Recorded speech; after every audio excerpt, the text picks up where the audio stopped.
What up, y'all? It's one Mr. Downtown Melo, and you're listening to the Entertainment Report on iHeartRadio, live from Dubai for Wednesday, February 12th, 2020, delivering some major stories and trends going on in the world of entertainment and beyond. You can follow the show on Facebook, Twitter, or Instagram. Facebook.com/The Entertainment Report with Ray Melo. That's RAYMELO. On Twitter at The Enter Report, or on Instagram at The Entertainment Report. You can listen to the show anytime you want on iHeartRadio. Just go to iHeart.com or your iHeart phone app, search for The Entertainment Report, and it'll take you to the page. Wes Anderson's new film, The French Dispatch, has a whimsical official poster. Searchlight Pictures shared a poster for the movie Tuesday featuring illustrated depictions of several characters. The poster is styled to resemble a magazine cover. Tilda Swinton, Frances McDormand, Bill Murray are seen in an office while Swinton's holding a book, and Wright is drinking coffee while sitting at a table, or a typewriter rather. Adrian Brody is holding a briefcase. Benicio del Toro is seen painting, and Timothy Chalamet is depicted writing in a bathtub. The film co-stars Owen Wilson, Leah Seydoux, Lena Kaduri, Stephen Park, Matteo Amorak, Liev Schreiber, Elizabeth Moss, Edward Norton, and Willem Dafoe. The French Dispatch takes place at an outpost of an American newspaper in a fictional French city in the 20th century. The film has been described as a love letter to journalists. Searchlight Pictures will release a first trailer for the movie Wednesday. The French Dispatch is Anderson's first film since Isle of Dogs, released in 2018. The new movie is written by Anderson, Roman Coppola, Jason Schwartzman, and Hugo Guinness. The French Dispatch opens in theaters July 24th. Universal Pictures has announced that The Hunt will be released on March 13th after the film had its original September theatrical release canceled. The new release date was announced on Tuesday alongside a new trailer that briefly touches on the controversy that was surrounded the film. The Hunt follows a group of wealthy elites led by Hilary Swank who gather a group of less prosperous deplorables to hunt for sport until Betty Giplin turns things around and fights back. Emma Roberts, Ike Barinholtz, Justin Hartley, and Ethan Suplee also star in the film from director Craig Zobel. Jason Blum of Blumhouse Productions produced the project with the script by Damon Lindelof and Nick Cruz. The Universal originally canceled the September release date following a string of mass shootings. The film was then heavily criticized by the media and President Donald Trump for seemingly pitting two political sides against each other.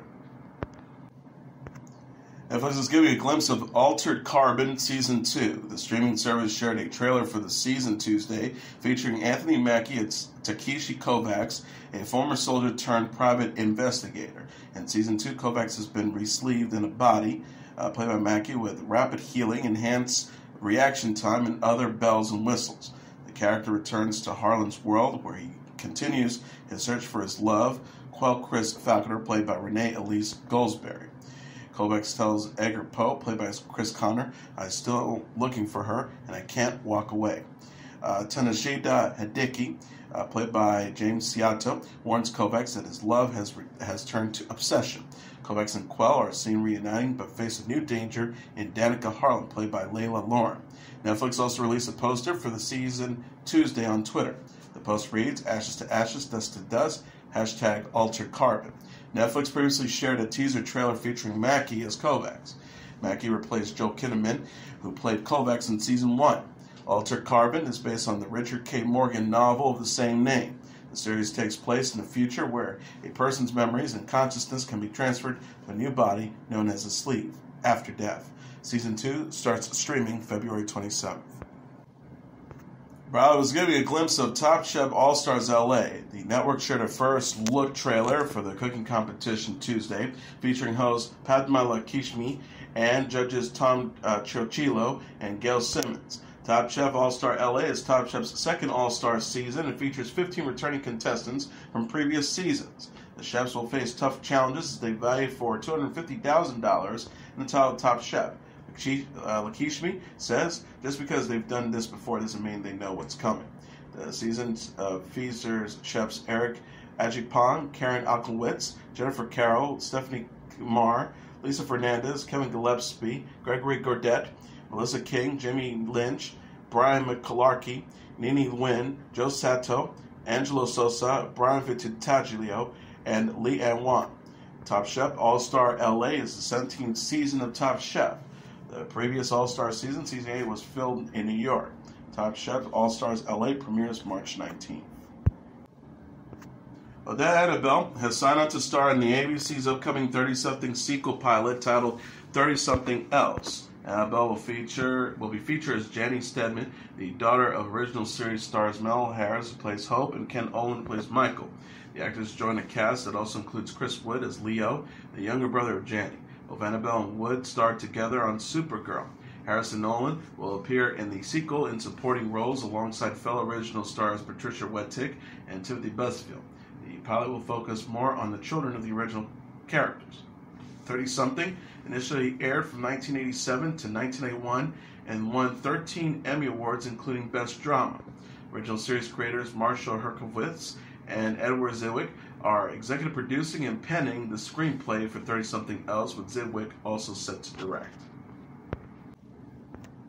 IFC and UK's Channel 4 have renewed the comedy series Year of the Rabbit for a second season. Year of the Rabbit follows an alcoholic detective Inspector Rabbit, played by Matt Berry, as he solved crimes in Victorian London with his partner Strauss, played by Freddie Fox, and the country's first female police officer, Mabel, played by Susan Wakamoma. The series debuted on Channel 4 in June and will premiere on IFC on February 19th at 10:30 p.m. Eastern Standard Time. The second season will run for 6 episodes. It's written by Andy Riley, Kevin Cecil, and co-written by Barry.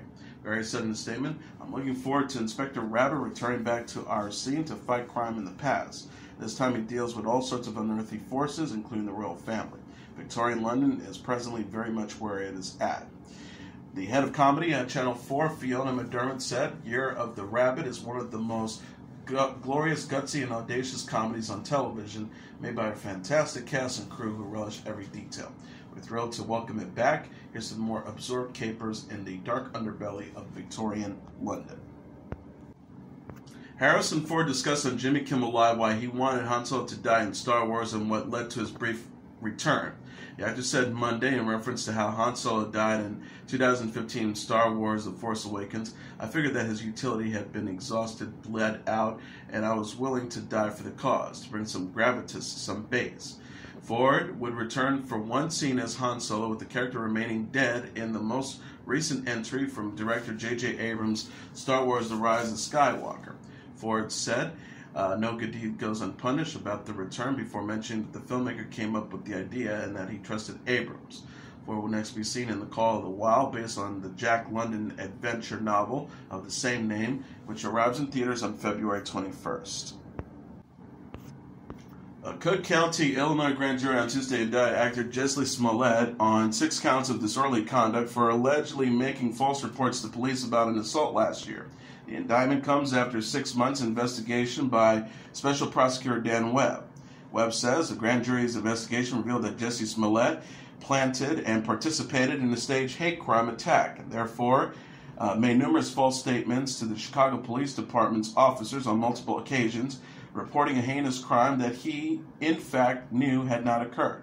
The former Empire cast member told police he was confronted January 29, 2019, near his Chicago home by 2 masked attackers who poured a chemical substance on him, wrapped a rope around his neck, and made comments suggesting that he, a gay African American, was unwelcome in the area. Doubts about Smollett's story led to the arrest of 2 men who were allegedly paid to perform a faked attack. A 16-count indictment against Smollett, which included a charge of felony disorderly conduct in relation to filing a false report, was later reduced to $10,000 in community service. The city later demanded $130,160 in a lawsuit for civil penalties and damages and attorney fees arising from the incident. Smollett countersued the city of Chicago in November for malicious prosecution, saying the city filed criminal charges against him with, quote, "without probable cause." Webb says the Cook County State's Attorney's Office couldn't give him evidence to explain why it dropped the 16 charges against Smollett last year. Harvey Weinstein's lawyers rested their case Tuesday without calling the former Hollywood producer as a witness at his sex assault trial in New York City. The defense team questioned one witness Tuesday before taking a break, during which Weinstein consulted with his lawyers. When court resumed, the lawyers told Judge James Burke their client wouldn't take the witness stand. Attorney Damian Chirono says he pleads not guilty. He's not going to testify. He then said the defense had no further witnesses to call. The defense lawyers told NBC News that Weinstein wanted to testify, but they ultimately decided against it. Prosecutors rested their case last week after calling 6 women. Weinstein is accused of raping a woman in a Manhattan hotel room in 2013 and forcing a sex act on another 7 years earlier. One prosecution's witness, actress Annabelle Sikora, testified last month she was raped in the early 90s after Weinstein forced his way inside her apartment. 67-year-old Weinstein could spend the rest of his life in prison if he's convicted. He has said all the sexual encounters mentioned at trial were consensual. One time, one of the most powerful figures in the movie business, he faces 1 charge of first-degree rape, 2 counts of predatory sexual assault, 1 count of first-degree sexual assault, and 1 count of third-degree rape. In total, more than 80 women have accused Weinstein of sexual misconduct and harassment. Burke said that the trial will resume Thursday, during which the defense will make its closing arguments. The prosecution will give its closing arguments on Friday. Burke told the jury, "Then Tuesday morning, I will give you the final instructions on the law, which should take about an hour, and then I will ask you to deliberate and reach a verdict on each count. And that will be that." Former child star Raphael Coleman has died at the age of 25. Coleman was an actor turned climate activist, best known for starring with Emma Thompson and Colin Firth in the 2006 movie Nanny McPhee. News of Coleman's death broke Monday after the actor's mom, author Liz Jensen, announced his death Friday on Twitter. She wrote, "Rest in peace, my beloved son Raphael Coleman, a.k.a. Iggy Fox. He died doing what he loved, working for the noblest cause of all. His family cannot be prouder. Let's celebrate all he achieved in his short life and cherish his legacy." Jensen shared the news alongside an essay Coleman wrote for Extinction Rebellion, an environmental movement. The essay was updated to reflect Coleman's death. James Iggy Fox died February 6. He was 25, had given up a career in science to join XR, and fought hard for the cause, especially for indigenous rights. Iggy was a burning bright soul, and he will be deeply missed by all. Coleman's stepfather, author Carson Jensen, confirmed the actor's death in a Facebook post Saturday. He wrote, "He collapsed without prior health problems in the midst of a trip and cannot be restored. I got to know Raph when he was 6 years old, and we were close."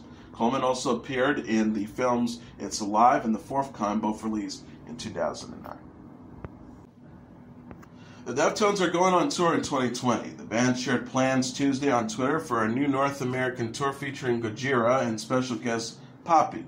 The post reads, "North America, it's been a minute. We're coming through the summer with special guests at Gojira Music and at Poppy." The tour begins July 27th in Portland, Oregon, and ends September 5th in Denver, Colorado. The tickets go on sale Friday at 1 p.m. local time.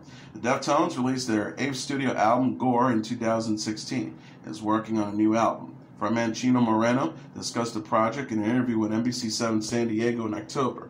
The singer wrote, or said, "We've been working on our record for about a year now." He also added, "This summer we actually went into the studio and recorded an album's worth of music. So the music was pretty much done, and the last few months have sort of just been working on the lyrics and the melodies and the singing parts." Christina Aguilera and A Great Big World are back with a new music video. Aguilera and A Great Big World, a music duo consisting of Ian Axel and Chad King, released a video Tuesday for the new song Fall on Me. The video opens with The Great Big World performing under a bare tree in the snow. The landscape changes to spring, and Aguilera is shown singing in a white dress among blooming cherry trees. A Great Big World is said in the press release that Fall on Me is about a search for connection and love. The duo says it's about surrendering to something bigger than oneself and trusting that the answers we'll seek will reveal themselves in time. Siho, who directed the video, said Fall on Me brought the mind the metaphor of a life cycle of a tree. O says, "We as humans go through so many changes and reinventions throughout a lifetime. Finding love is a journey we all take, and just as a tree changes throughout a year, love is a cycle of highs and lows, of loss and rebirth."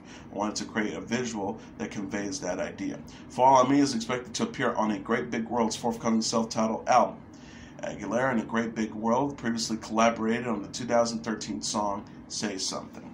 And that is your entertainment report for Wednesday, February 12, 2020. I'm your host, Mr. Downtown Ray Melo. I'll be back tomorrow to deliver some major stories and trends going on in the world of entertainment and beyond. You can follow the show on Facebook, Twitter, or Instagram. Facebook.com/The Entertainment Report with Ray Melo. That's RAYMELO. On Twitter at The Enter Report, or on Instagram at The Entertainment Report. You can listen to this episode or any previous episodes of The Entertainment Report anytime you want on iHeartRadio. Just go to iHeart.com or your iHeart phone app, search for The Entertainment Report, and it'll take you to the page. Good night, and God bless you all.